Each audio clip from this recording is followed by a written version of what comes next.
The San Antonio Spurs just got the first overall pick in the NBA draft after tonight's draft lottery, and now they have the right to take Victor Wembanyama first overall in the NBA draft.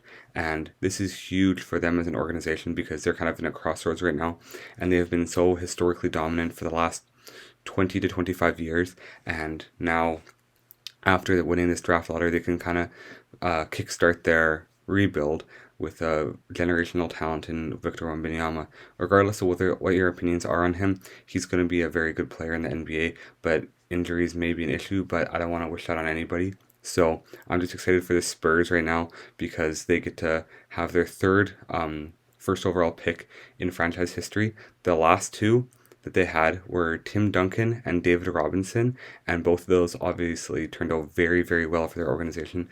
And so if Victor Wembanyama can turn out to be as good as those other two big men that they've taken at number one overall, this organization will be in a very good spot for years to come. Charlotte and Portland have the next two picks, with Charlotte picking 2 and Portland picking 3. And if I'm either Portland or Charlotte right now, I'm thinking that even though you missed out on Victor Wembanyama, you still have a very good talent falling right into your lap, with Brandon Miller and Scoot Henderson going most likely number 2, number 3 overall, even with Brandon Miller's off the court issues.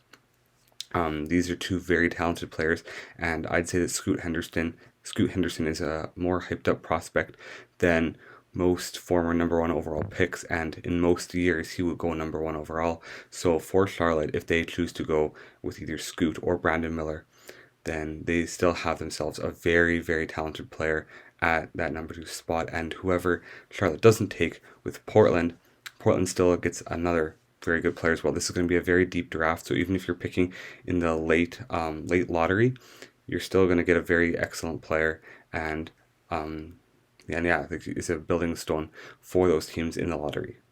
God bless you all. Thank you for watching. I hope you have an amazing day, and make sure to let me know what your top 5 picks looks like in your mock draft.